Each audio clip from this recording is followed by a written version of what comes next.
Support comes from the Missouri Forest Products Association, saluting Earth Day on April 22nd with an ongoing commitment to help offset carbon emissions with sustainable harvesting of Missouri forests. Details at choosewood.com. It's Friday, September 16th. This is The Gateway. I'm Wayne Pratt. Sarah Kendzior has often used her status as a Missouri-based writer to showcase broader issues about economic inequality and political instability. We're kind of, once again, the bellwether state. We're kind of the originator of a lot of these dark trends. They hit here first. Kendzior talks about how Missouri plays a big role in her new book in just a few minutes. Hundreds of apprenticeship positions are coming to the St. Louis region starting in January.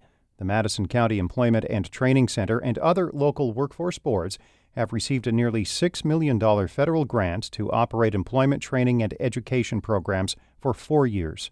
St. Louis Public Radio's Andrea Henderson reports. 6 workforce development agencies across Missouri and Illinois will recruit minorities and people from low-income communities to participate in the Gateway Hub apprenticeship program.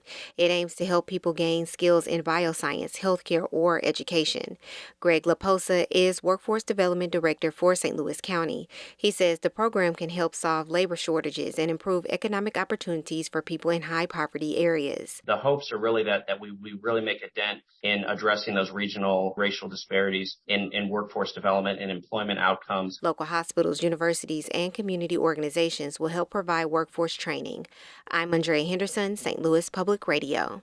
Unvaccinated staff in Illinois schools and child care centers will no longer have to submit to regular testing for COVID-19 beginning today. Governor J.B. Pritzker is rescinding the year-old executive order based on last month's updated guidance from the Centers for Disease Control. The Pritzker administration fought multiple lawsuits related to the vaccinate or test mandate, winning on appeal, even as similar legal challenges spelled the end of the governor's mask mandate in schools. The state's Department of Public Health is still recommending schools and daycare centers implement COVID testing when community transmission is high, like returning from holiday breaks or after large indoor events. A Republican candidate for the Missouri Senate says lawmakers should revisit the state's abortion ban. Missouri banned abortions except for medical emergencies after Roe v. Wade was overturned. George Harusa, who is running in the St. Louis County-based 24th District, says that measure is too restrictive. If he's elected over Democratic Representative Tracy McCreary, Harusa says he would support loosening the state's abortion ban.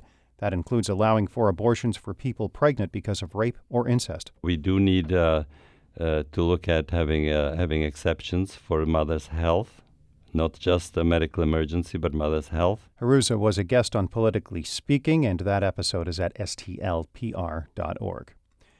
A writer who documented life in the former Mill Creek Valley neighborhood of St. Louis has been named an Author of the Year by the Missouri Library Association. As St. Louis Public Radio's Chad Davis reports, author Vivian Gibson hopes the honor introduces her former home to people throughout the state. In The Last Children of Mill Creek, Gibson describes the lives of herself, her parents, and siblings in their Mill Creek home in the 1950s. The predominantly black neighborhood, which encompassed parts of Midtown and downtown St. Louis, was demolished in 1959 as part of an urban renewal campaign. Gibson started writing her memoir in 2015. Gibson says the honor means more people will learn about the region's history and those who were displaced. I got a little annoyed or sad to think that nobody even knew or remembered that this community existed. Missouri author Steve Wittgenstein will also be named Author of the Year. I'm Chad Davis, St. Louis Public Radio. 5 furry lawnmowers have been working at a local school all week. St. Louis Public Radio's Kate Grumke reports on how one teacher turned a landscape project into a learning opportunity. Twin the goat is diligently munching away in a thick tangle of plants in front of Crossroads College Prep on a recent sunny morning. Nearby 2 students are unwinding a long tape measure. The students are trying to measure how effective the goats are at removing plants from the school's rain garden. It's for AP Environmental Science. Ellery Steinbach is a senior in the class. They seem to be very fond of the long, tall grasses, the Johnson grass. So and that's the most invasive species that we currently have in our garden. So we're glad that they're getting rid of those, but I'm excited to see which other ones they're going to choose. Billy Gigi, short for Greedy Goat, offered no comment. I'm Kate Grumke, St. Louis Public Radio. Hey there, I'm Marissa Ann Lewis-Thompson and the host of St. Louis Public Radio's new podcast, Doing It Our Way. Listener support is our largest source of revenue and makes podcasts like The Gateway possible. Our fall fund drive is underway, and you can support regional news by making a gift at stlpr.org. Sarah Kendzior has gained a national following for her writings about threats to American democracy. She's often used her experience living in St. Louis to illustrate broader problems about economic inequities and political instability. St. Louis Public Radio's Jason Rosenbaum explores how Missouri takes a central role in Kendzior's new book, They Knew: How a Culture of Conspiracy Kept America Complacent. Kendzior is a former academic who's made a splash in the world of political analysis and commentary. Two of her books, The View from Flyover Country and Hiding in Plain Sight, have made the New York Times bestseller list. And she's gained a wide following for her thorough and blistering criticism of former President Donald Trump.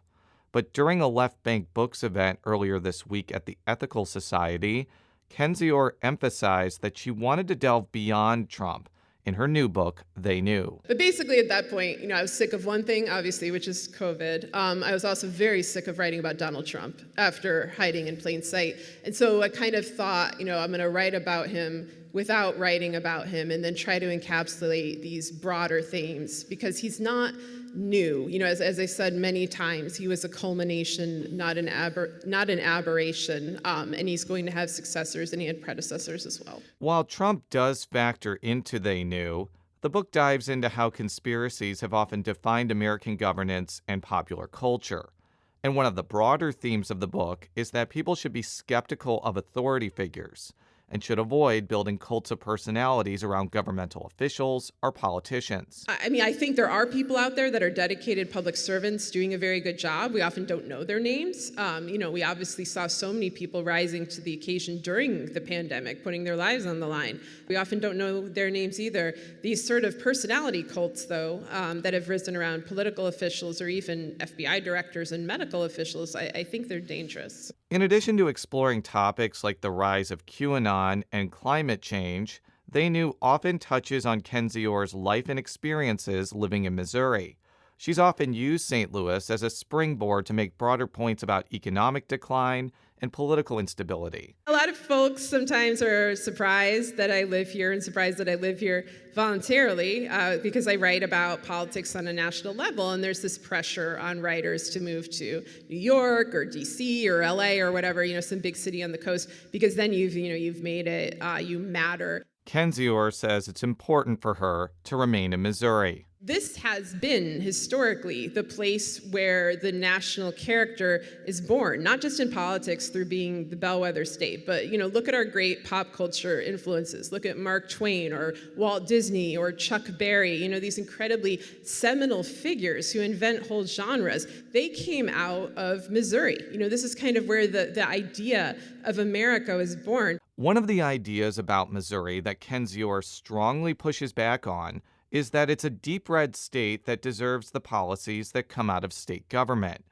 Kendzior says that's a simplistic way to examine a large group of people who often have complex and conflicting views. I think our state is hard to define politically. I think it really, encompasses the entire political spectrum. And if we're held together by anything, it's with profound disillusionment and frustration with our elected officials. I do obviously think we've become as a state more right-wing in the last 15 or so years, in large part from the influence of Fox News, the demise of local media, the demise of trust, and sort of just the downward trajectory of the country as a whole, in which we're kind of, once again, the bellwether state. We're kind of the originator of a lot of these dark trends. They hit here first. Kendzior plans to tour the country to promote They Knew, a book she hopes will get people thinking critically about authority and why it's okay to question it.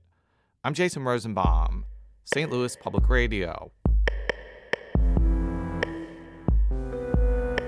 Our Jonathan Ahl edited that report. The Gateway is a production of St. Louis Public Radio, a listener-supported service of the University of Missouri-St. Louis. Music by Ryan McNeely of Adult Fur. I'm Wayne Pratt. Have a great weekend.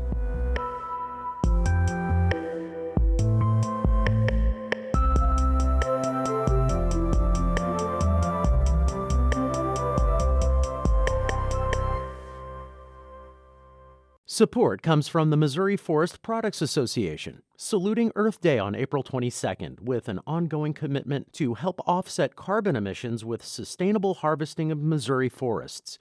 Details at choosewood.com.